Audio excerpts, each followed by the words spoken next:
CE. He tried to shake the growing unease as he sat down by the window, sipping weak coffee and watching snowflakes drift down under the gray sky. The phone sat on the counter, motionless. He kept glancing at it like a nervous schoolboy waiting for a call from his crush. Around noon, it finally rang. "Hello," he answered quickly, voice more eager than he intended. "Hey, Dad." Sarah's voice was clipped. Tired. Or tense. "Hi, sweetheart," Gerald said gently. "I was wondering when I'd hear from you. I was thinking I could come by the 24th, like last year. I have a little gift for Bella." A pause. "Actually, Dad." Sarah sighed. "This year, we were thinking of keeping things low-key. Just us. It's been a lot, you know. Work. Brian's mom is coming. We really just want something small." "Oh," Gerald said, his voice barely above a whisper. Sarah kept talking, trying to fill the silence. "It's not personal, Dad. Just, it's been hectic. And Bella's been sick. And the house is a mess." He nodded even though she couldn't see him. "Of course. Of course. I understand. We'll drop by sometime in January, okay? Maybe we can grab lunch." "Sure. That sounds nice," he lied. They exchanged a few more empty words before the call ended. Gerald stared at the silent receiver. Outside, the snow had started falling harder. He looked over at the gift on the table. The red ribbon now looked too bright. Too cheerful. He didn't cry. Not right away. Instead, he stood up, walked over to the coat rack, and pulled down the same coat he wore every Christmas to Sarah's house. He held it in his hands for a long moment before slowly hanging it back up. Then he turned, walked over to his writing desk, and opened the bottom drawer. It had been years since he touched what lay inside. A single manila folder. Thick, slightly yellowed. The deed to the house Sarah lived in. He placed it on the desk. And then, quietly, sat down. The phone rang just after lunch. Gerald had been peeling apples for a pie, the way Marjorie used to, thin spirals curling into a bowl beside him. He wiped his hands on a dish towel, glanced at the screen, and smiled. Sarah calling. He pressed accept and lifted the phone to his ear, heart already lighter. "Hey, sweetheart," he said warmly. "Was just thinking about you. Got the pie crust chilling. Won't be long now." There was a pause. A little too long. Sarah's voice came through, distant and tight. "Hi, Dad. You're baking again." Gerald chuckled softly. "Of course. Can't have Christmas without apple pie, you know that." Another pause. "Listen," she started, and already his stomach dropped. He stood still in the quiet kitchen, the only sound the ticking of the old wall clock. "I just wanted to say," she continued, "this year, we're keeping it simple. Just the four of us. Me, Brian, Bella, and Jake." He didn't speak. Not yet. His eyes drifted toward the living room where boxes of wrapped presents sat ready by the front door, gifts he had carefully chosen for each of them. He'd even found the plush dinosaur Jake had asked for last summer. "We've had a lot going on," she said, trying to sound casual. "Brian's parents might drop by. We thought it might be easier." Easier. Gerald swallowed, his throat dry. "So, you don't want me to come this year?" Sarah hesitated again. "It's not like that, Dad. The kids are getting older. Traditions change. And, well, Brian thought maybe it's time we—" "Brian." The word hit like a cold slap. "I see," Gerald said, quieter now. "Please don't be upset," Sarah added quickly. "It's nothing personal. We need space this year." "Space," he echoed. Outside the window, snow dusted the railing of the porch he had built himself back when Sarah was still a teenager. She had stood there once with braces and mittens, calling him her hero. That memory stung now. "I won't make it harder," Gerald said softly. "You do what you need to." Sarah sighed, relieved. "Thanks, Dad. I knew you'd understand." She hung up before he could say goodbye. Gerald stood in silence. The kitchen felt colder. He walked over to the living room, looked at the presents under the coat rack, then down at the fuzzy red stocking with "Grandpa" embroidered across the top. He had stitched it himself 2 years ago, after Marjorie passed. He sat down in the recliner and stared at the blinking lights on the small artificial tree. His breath caught in his throat, and he rubbed his chest like he could press the ache away. This wasn't just a bad year. It was a shift. A line had been drawn, one that said, "You're not part of this anymore." He picked up the remote, turned off the carols, and sat in the silence that followed. Outside, the snow kept falling. Inside, a father realized for the first time that love could have an expiration date, at least in someone else's heart. Gerald didn't sleep much that night. The silence in the house felt louder than ever. He shuffled from room to room, turning off lights that had never really lit anything but memories. Around 3 a.m., he ended up in the den, where the old leather armchair still held the scent of pipe tobacco and the echo of Marjorie's laugh. He sat down, a thick wool blanket wrapped around his shoulders, and stared at the cold fireplace. The photo album sat nearby. He didn't intend to open it, but his fingers moved on their own. The cover creaked as he lifted it. There she was. Marjorie in the spring of '85, standing in front of the house with baby Sarah in her arms. They'd just closed on the property. Gerald still remembered the sweat and stress it had taken to afford it. His construction job didn't pay much, but he'd picked up every side gig he could find. Nights, weekends, whatever it took. He had built that house with his bare hands, floorboards nailed down with calloused fingers, drywall hung after midnight. The kitchen cabinets were crooked for years because he hadn't known what he was doing, but they'd laughed about it. They'd made it a home. When Sarah turned 25, she and Brian were renting a tiny apartment on the other side of town. Gerald had just paid off the last of his mortgage. He remembered the night she called him, crying because their rent was about to go up and Bella was only a year old. "Dad," she'd said, "we're drowning." So he made a decision. He didn't tell her until everything was already done, until he'd purchased a second home outright, close to a good school and with a yard big enough for kids to play in. He showed her the keys one Sunday at dinner. "I'm not taking that," Sarah had said through tears. "Dad, no. It's too much." But he had smiled. "I didn't build this house for me. I built it for you." They agreed, for paperwork's sake, to keep the deed in his name. Just for a while, until things stabilized. He never pushed to change it, because it didn't matter to him. He trusted her. What mattered was that she and her family had a roof over their heads. He'd even kept the original deed and title in the file drawer in his den, untouched. After all, what harm was there in keeping one small detail? It was just paper. Until now. Gerald stared at the photo again. Sarah at 9 years old, sitting on the porch steps with a popsicle and a gap-toothed grin. Behind her, the wooden railing he'd sanded by hand. That little girl would have never asked him to stay away for Christmas. That little girl had once said, "Daddy, you're my favorite person in the whole world."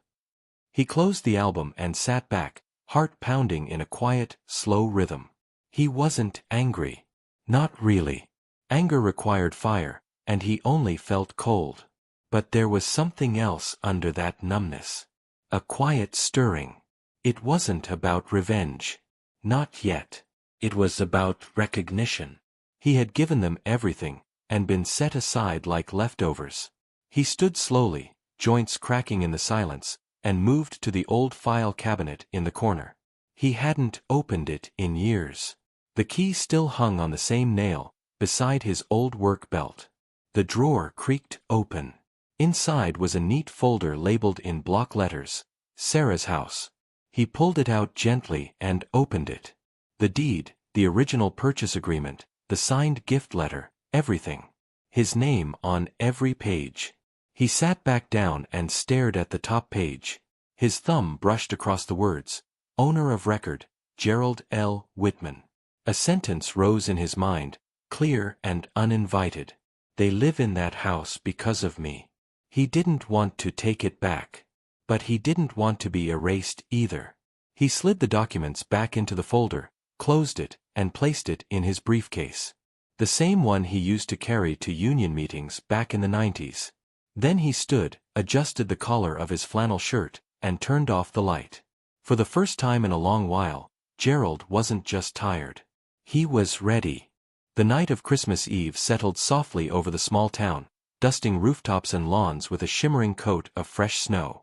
Outside, the streetlights flickered through the falling flakes, casting long, dancing shadows that seemed to move like ghosts across the pavement. Inside Gerald's modest home, the glow of a tiny, artificial Christmas tree blinked in rhythm with a quiet, looping carol. Gerald sat alone in his worn recliner, wrapped in a thick, knitted blanket that Marjorie had made years ago. His hands rested on his lap, trembling slightly from the cold that had seeped into his bones over the years. The room was quiet, but for the faint hum of the heater struggling to fill the chilly air. He looked around at the small details, the photo of his late wife smiling gently on the mantel, the old clock ticking methodically on the wall, and the lone stocking hanging crookedly from the fireplace, bearing the embroidered name, Grandpa. The stocking was empty, save for a few crumpled receipts and a lonely pine needle. Gerald reached out and touched the stocking, his fingers tracing the faded threads. It was the only sign of tradition left in this house for the holidays, a quiet, solitary tribute to family that no longer gathered here. His mind drifted back to the holidays of the past. How, just a few years ago, the house would have been filled with laughter, the smell of cinnamon and pine, the chatter of grandchildren racing through the rooms. The scent of Marjorie's famous apple pie would have wafted from the kitchen, mingling with the sound of crackling firewood and distant Christmas songs.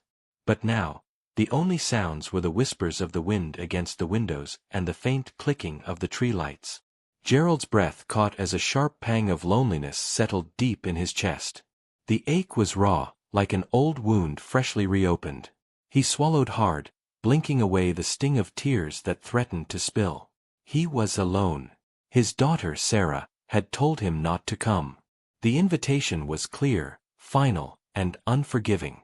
He had packed carefully for this trip, the gifts wrapped neatly, the suitcase weighed down with clothes and memories. But the moment the phone call came, all plans changed. He hadn't told anyone else. There was no one else to tell. Gerald's eyes drifted to the small box sitting on the table beside him. It was the gift for Bella, his beloved granddaughter. He had spent weeks choosing the perfect present, a delicate, hand-carved wooden music box that played Silent Night. He had imagined the joy on her face when she opened it, the sound filling the room with warmth. But tonight, it would remain unopened. The box felt heavier in his hands than it ever had before. He sighed and set it down gently. The old radio crackled softly, and Gerald turned it up just enough to fill the silence. The familiar voice of Bing Crosby sang through the static, crooning, "I'll be home for Christmas." The irony wasn't lost on him. His thoughts wandered to Sarah, how she had sounded on the phone, distant and cold. It wasn't just the words, it was the way she said them, as if closing a door forever. He wondered if she felt the same emptiness, the same loneliness he did. Or if Brian, her husband, had convinced her that cutting ties was the answer. Gerald's hands found the worn photograph on the mantel, a picture of the whole family from years ago.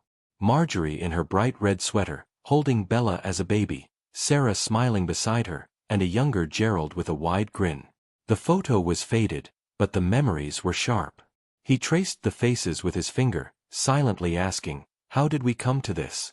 He remembered the promises made over coffee and late-night talks, the plans to grow old together, to watch the grandchildren play in the yard, to celebrate every holiday surrounded by love.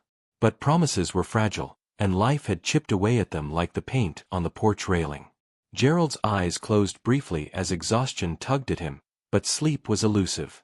His mind replayed the phone call again and again, each word cutting a little deeper. He thought of the house, his house, the one he had built with sweat and sacrifice. The deed was still in his name, a fact he had tucked away in the back of his mind like a secret. 4 years, it had been a silent safety net, a reminder of what he had done for his family. Now, it felt like a lifeline.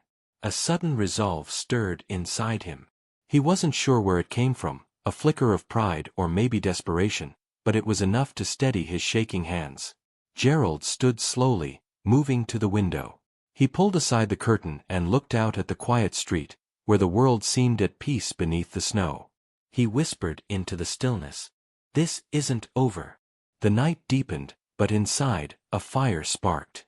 Not of anger or bitterness, but of determination. A quiet promise to himself that he would not be forgotten, not cast aside like an unwanted shadow. He turned away from the window and walked back to the den. He opened the desk drawer where he kept the papers, the evidence of a lifetime of hard work and sacrifice. The folder lay there, untouched for years, yet holding the power to change everything. Gerald sat down, took a deep breath, and carefully pulled out the deed. His fingers trembled slightly as he held the document, the weight of its meaning settling on his shoulders. The house was his, legally and morally. But now, it was more than that. It was a symbol of respect. A reminder that love couldn't be commanded, only earned. And if it was denied, then dignity had to come first. The clock chimed midnight as Gerald folded the papers and placed them gently back in the folder. The snow continued to fall outside, soft and steady, blanketing the world in quiet white.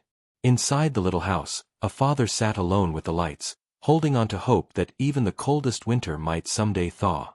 The following morning dawned cold and gray, with the sky heavy and low, pressing down on the world like a weight.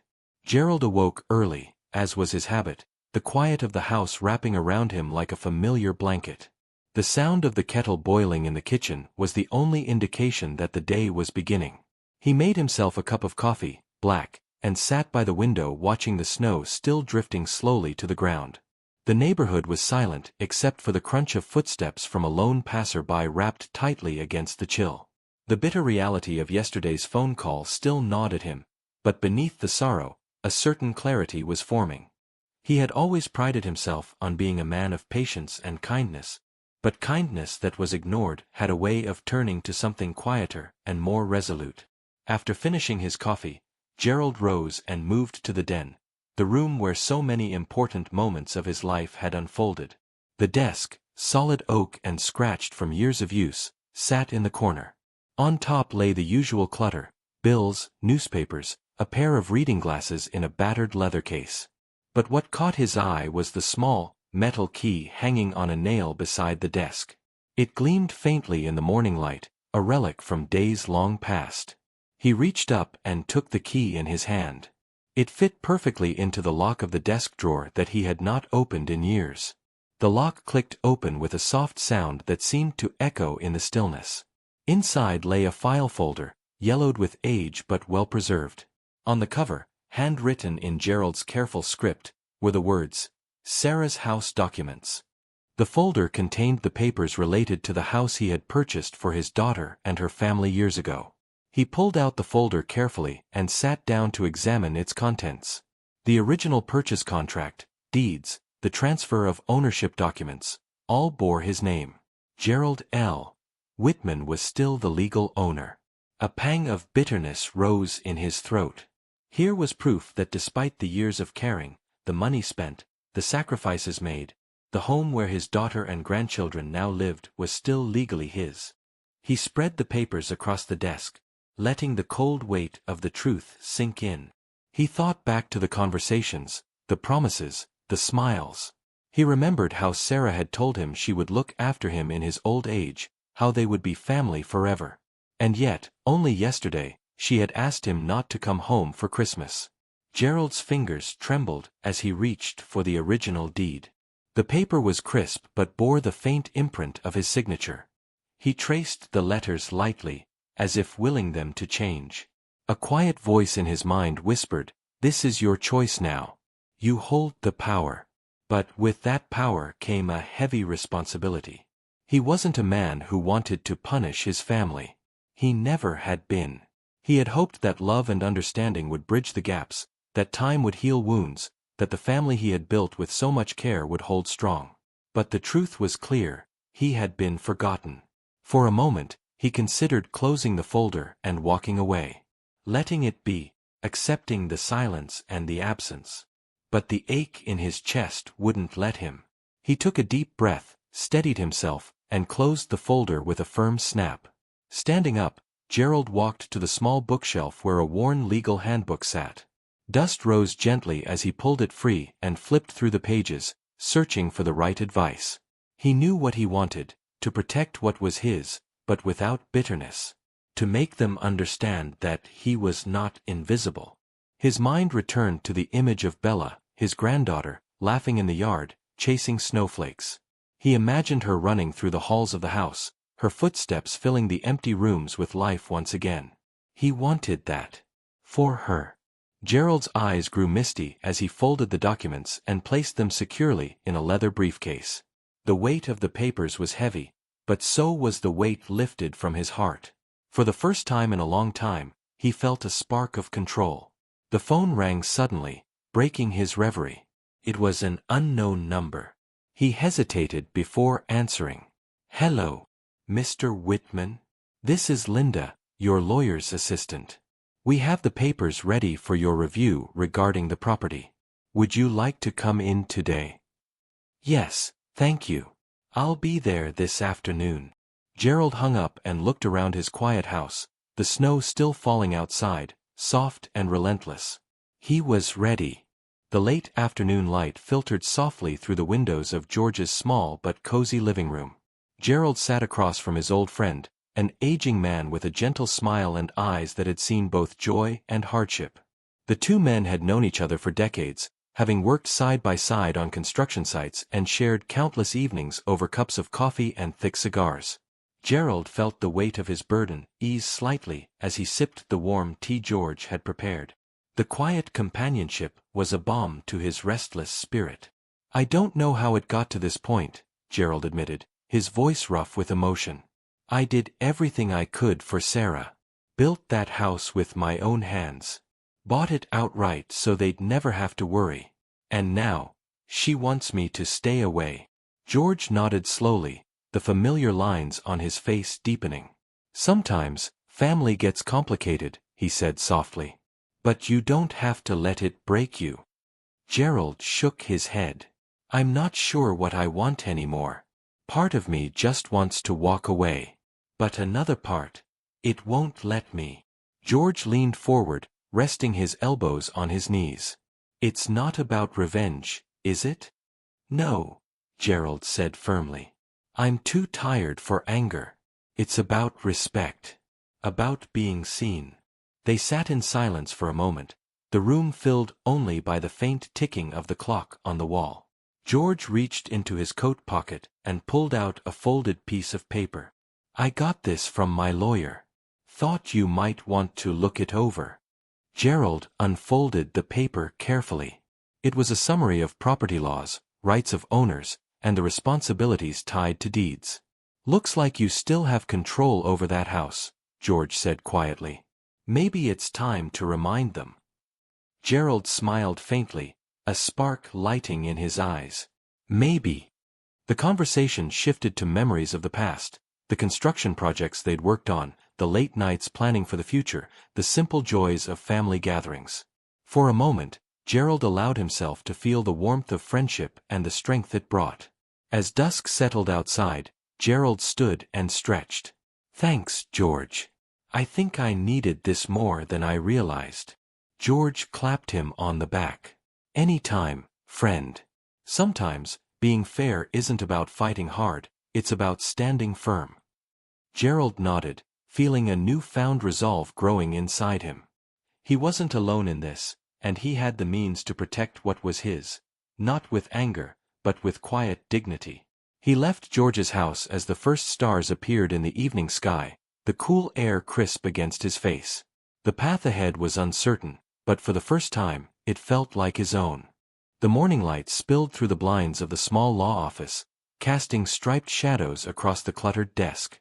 Gerald sat stiffly in the leather chair, his fingers nervously clutching the worn briefcase that held the house documents. Across from him, a middle-aged woman with kind eyes and sharp professionalism shuffled through his papers. "Mr. Whitman," she began, adjusting her glasses. "I've reviewed everything you brought. The deed, the purchase agreement, the gift letter. Your ownership is clear and legally binding. Gerald nodded slowly, relief and apprehension mingling inside him like a storm. So, legally, the house is yours. She paused, allowing the weight of that statement to settle. But I have to ask, what are your intentions? Do you want to reclaim the property? Sell it? Or is this more about sending a message? Gerald hesitated, then said softly, I want to protect what's mine. Not just for me, but for my granddaughter, Bella. I want to be respected. I want them to know I'm still here. The lawyer smiled gently. That's understandable. You have every right. And the law is on your side. She went on to explain the process, filing the paperwork, notifying the current occupants, potential negotiations. It wasn't as simple as just presenting the deed, but it was within his power to make a move. Gerald listened carefully, absorbing the facts like a man slowly waking from a fog. This house, he said quietly, was built with love. Not just bricks and nails, but years of hope. It's more than an asset. It's family. The lawyer nodded. Then you have the strongest case possible. They reviewed the documents one more time. Gerald signed a few papers, each stroke of the pen a step toward reclaiming his place. As he left the office, briefcase in hand, the winter air felt less biting. The path ahead was still uncertain, but now he had legal grounds beneath his feet. He thought about Sarah and Brian, how unaware they were of the storm quietly gathering. And Bella, the little girl who deserved a grandfather who wouldn't be forgotten. For the first time in months, Gerald allowed himself a small smile. The house was his. And soon, it would be his home again. The days that followed were a whirlwind of quiet preparations and somber reflections. Gerald's life had shifted from loneliness to purpose, fueled by the conviction that he would not fade away into the background of his own family's story. He began making plans, not grand or flashy, but deliberate and meaningful. One crisp morning, he stopped by a small bakery downtown to pick up a dozen cinnamon rolls, the kind Bella loved. The baker smiled warmly, recognizing the familiar face that often came in during the holidays. Back again, Gerald? You sure know how to spoil your granddaughter, she joked gently. He chuckled, grateful for the friendly exchange. She deserves it. With the warm box cradled carefully in his arms, Gerald headed to the community center. The small hall was decorated modestly but cheerfully with strings of lights and handmade wreaths. A Christmas charity event was underway, organized to provide gifts and meals for families in need. Gerald signed up to volunteer, finding comfort in the bustling activity and the simple kindness of strangers. As he handed out plates and gifts, he caught sight of children's faces lighting up with joy and parents' relieved smiles. It reminded him of better times, how giving had once been the heart of his own family's celebrations. That evening, he returned home tired but uplifted. He placed the empty cinnamon roll box on the kitchen table and sat quietly by the window, watching snowflakes drift slowly to the ground. Yet, beneath the warmth of the holiday spirit, an uneasy truth lingered. The mortgage. The house he had bought for Sarah years ago was a heavy burden, one that he had been quietly shouldering for far too long. The monthly payments, the property taxes, the upkeep, it all weighed on his shoulders like an unseen debt. He had never told Sarah or Brian about the strain. He had wanted to protect them from worry, believing that love could cover any cost. But now, as he sat alone in the dim light, the weight of the unpaid bills and looming mortgage deadlines pressed down with new urgency.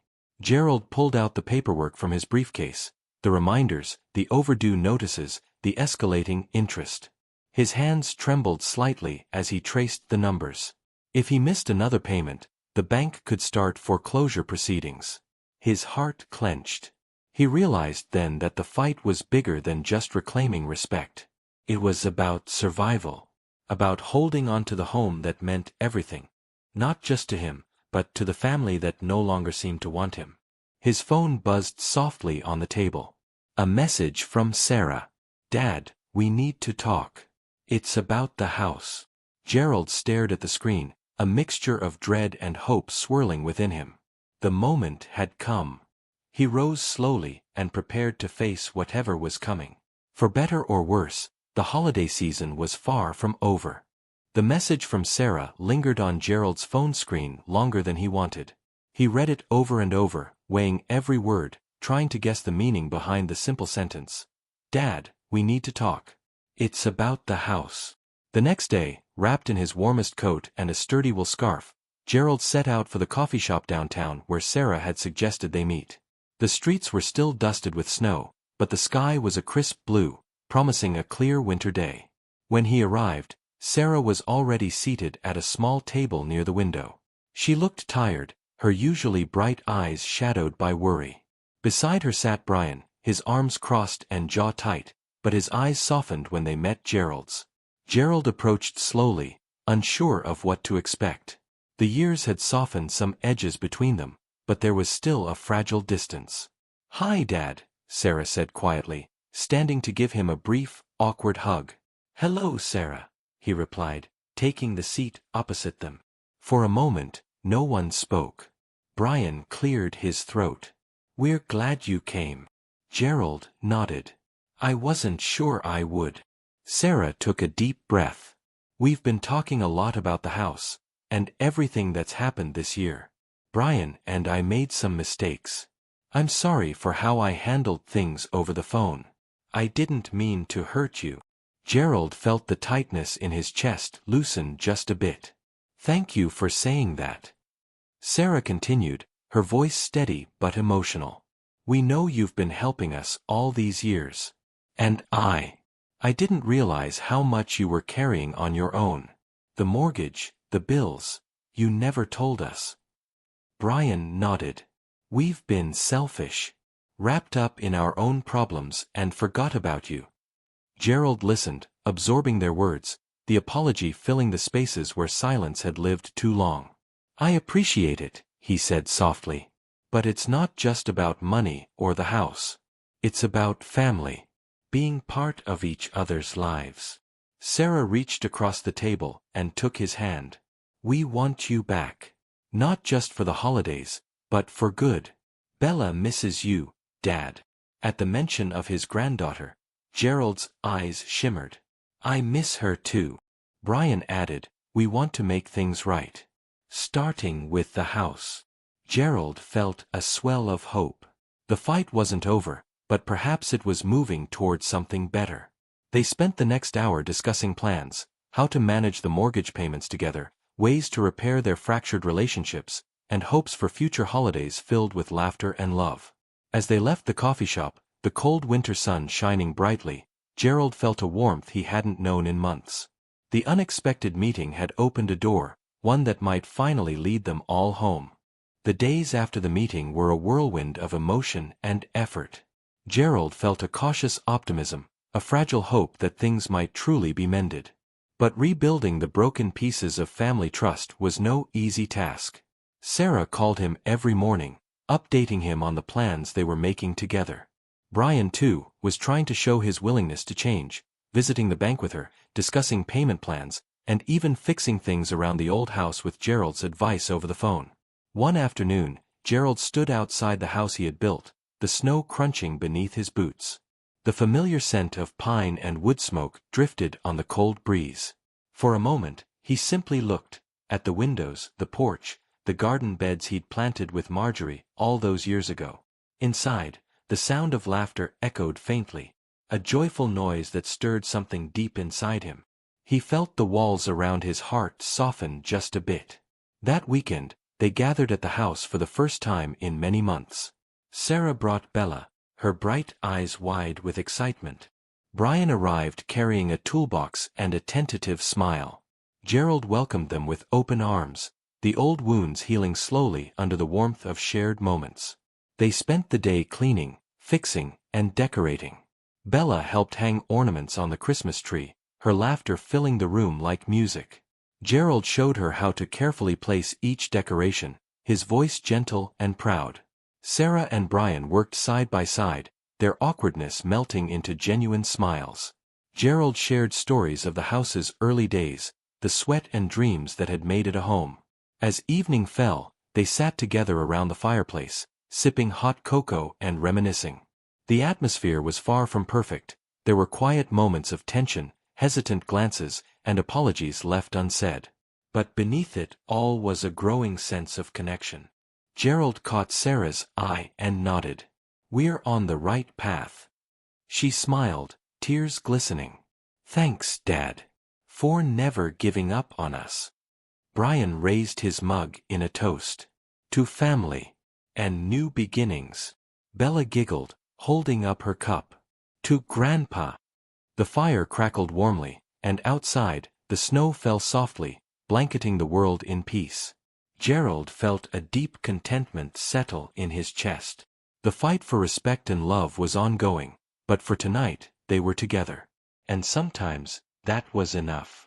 Despite the warm glow of renewed family ties, shadows from the past still lingered quietly in the corners of Gerald's mind. The years of neglect and silent suffering could not be erased overnight, and some wounds ran deeper than laughter and holiday cheer could mend. One chilly morning, as the winter sun cast long shadows across the snowy yard, Gerald found himself alone in the den. The house was still waking up. Sarah and Brian were upstairs getting Bella ready for school, and the aroma of brewing coffee drifted faintly from the kitchen.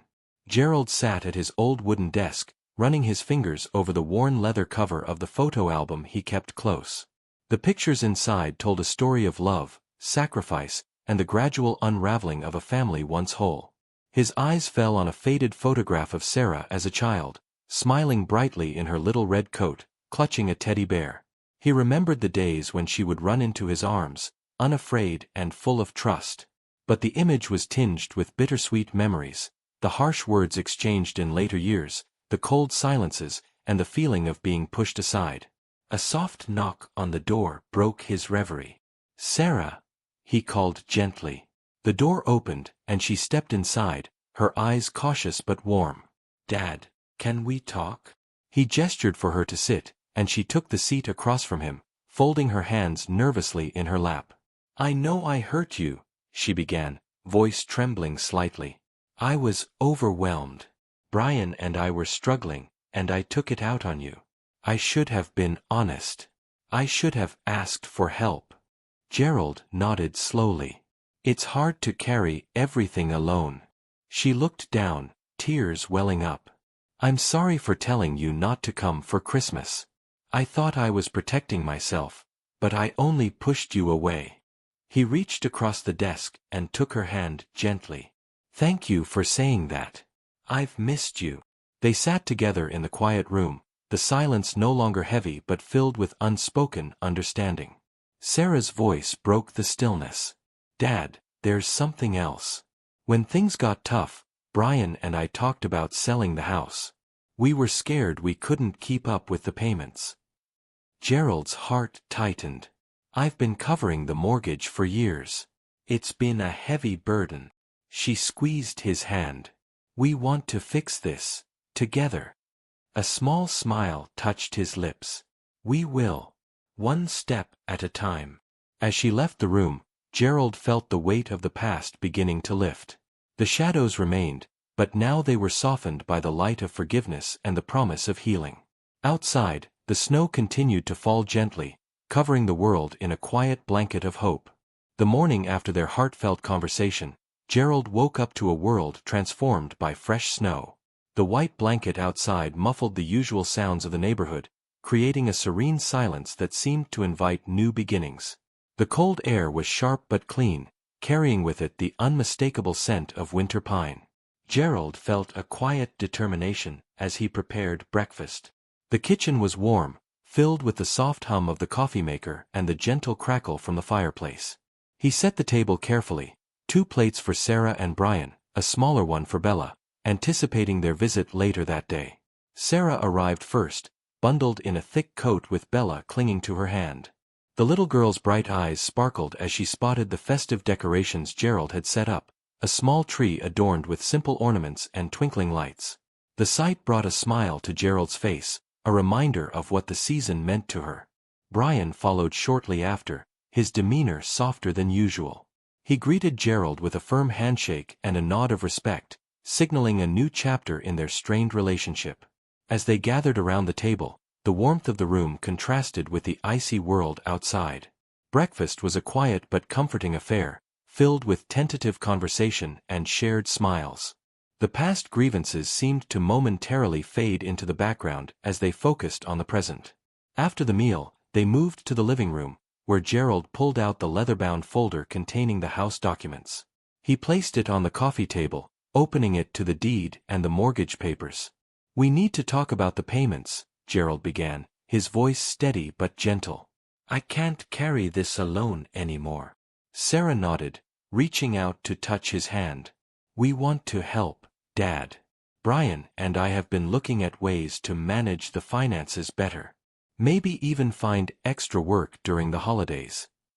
Brian added, "I've started picking up overtime shifts at the factory. It's not much, but it's a start." Gerald smiled, feeling the weight on his shoulders ease slightly. "It's a promise then. We'll face this together." The afternoon passed with plans and laughter mingling, the house filling with a warmth that had been absent for too long. Bella played nearby, her innocent joy a beacon of hope for them all. As evening approached, the family gathered by the fireplace, the soft glow casting flickering shadows on the walls. Gerald looked around at the faces illuminated by the firelight, faces marked by struggle but softened by love. He thought of Marjorie and the dreams they had shared, of the sacrifices made and the hope that had never truly died. "This winter," he said quietly, "we make new promises. Not just for ourselves, but for each other." Sarah smiled through tears. "And we keep them." Outside, the snow continued to fall gently, covering the world in peace and possibility. Inside, a family found its way back to each other. Winter's grip slowly began to loosen, and with the thaw came a subtle but profound change within the walls of the house that Gerald had built so many years ago. The season of renewal brought with it not just melting snow, but the melting of old wounds and hardened hearts. Gerald woke early one morning, the sun casting pale gold light through the frost-kissed windows. The quiet of the house was different now. Softer, warmer, as if the walls themselves had absorbed the healing conversations and laughter that had filled its rooms. He prepared breakfast with deliberate care, mindful of the progress they'd made and the fragile hope that still needed tending. As Sarah, Brian and Bella gathered around the kitchen table, the atmosphere was calm but charged with an unspoken understanding. They were no longer just coexisting, they were rebuilding. After breakfast, Brian left for work, promising to handle a few extra shifts to help with the bills. Sarah stayed behind to help Gerald organize some paperwork, the mood light but earnest.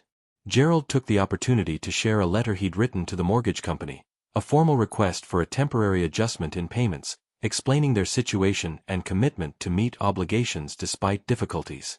Sarah looked over the letter carefully. "This is good," she said, smiling. "Clear and honest." Gerald nodded. "It's time we took control." Quietly, without anger or bitterness.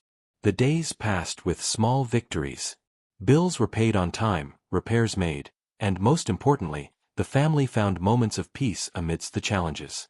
Gerald began to attend Bella's school events, watching with pride as she performed in the winter concert, her face alight with excitement. One evening, as they sat by the fire, Sarah pulled Gerald aside. "Dad, the bank called today. They approved our request for a payment plan." Gerald felt a swell of relief. It wasn't a grand triumph, but it was a victory nonetheless, a testament to their resilience and willingness to face hardship together. He looked around at the room, at the faces glowing in the firelight, and knew that this quiet victory was more valuable than any loud confrontation. For Gerald, it wasn't about taking back what was his through force or resentment. It was about reclaiming dignity, respect, and love. And slowly, brick by brick, the house had become a home again. The soft glow of the Christmas tree lights filled the living room, casting dancing shadows on the walls. Outside, a gentle snow continued to fall, muffling the sounds of the quiet neighborhood. Inside, the Whitman house was alive with warmth and the hum of soft conversation. Gerald sat in his favorite armchair, the fabric worn but comforting, his gaze resting on the small wrapped packages beneath the tree. Each one carefully chosen, each one a symbol of the bonds being rebuilt. Sarah and Brian were in the kitchen, working side by side to prepare the holiday meal. Bella flitted between rooms, her laughter bright and unburdened. For the first time in years, the house felt whole again. Gerald's thoughts drifted to Marjorie, his late wife, whose memory lingered in every corner of the home they had shared. He whispered a quiet prayer of gratitude for the journey they had made, through pain, estrangement, and now, hope. Sarah approached him, carrying a small box wrapped in paper patterned with holly leaves. She sat beside him, her eyes shining with unshed tears. "Dad," she said softly, "I want to thank you." He looked at her, surprise mingling with curiosity. "For everything. For never giving up on us, even when we pushed you away. For loving us through the silence and the storms." Gerald smiled gently. "I love you, Sarah. Always." She reached into the box and handed him a simple wooden frame. Inside was a photograph of the family: Gerald, Sarah, Brian, and Bella, taken that afternoon by the fire. "We took it today," Sarah explained, "to remember where we are now, and where we're going." Gerald's eyes glistened as he took the frame, the weight of forgiveness and reconciliation filling the room more deeply than any words.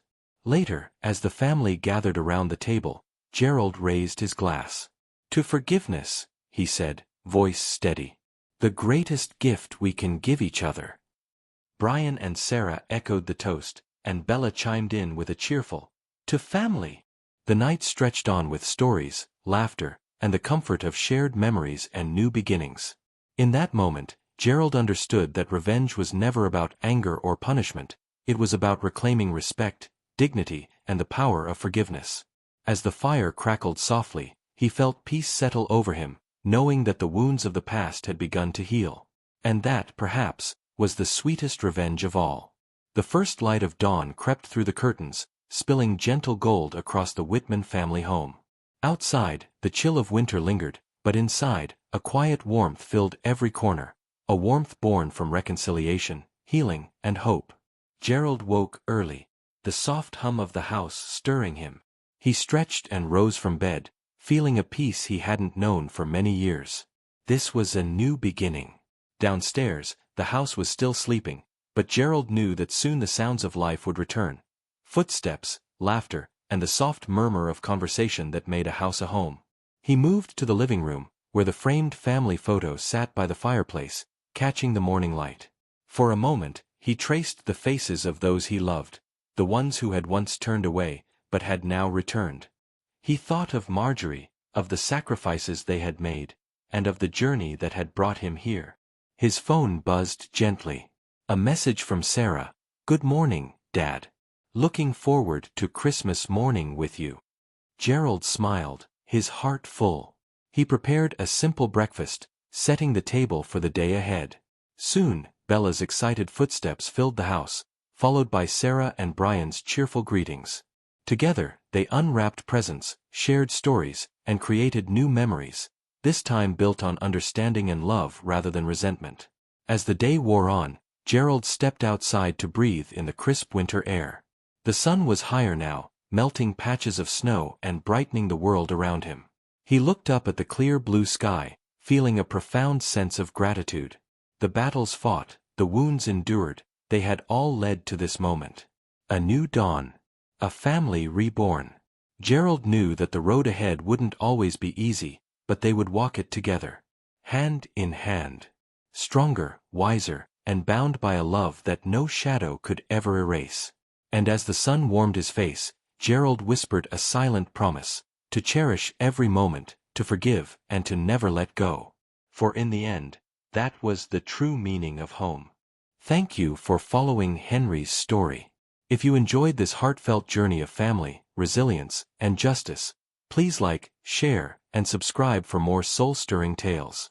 Explore our other stories here on When Karma Strikes, where every betrayal meets its reckoning, and every silence holds a secret strength. ChatGPT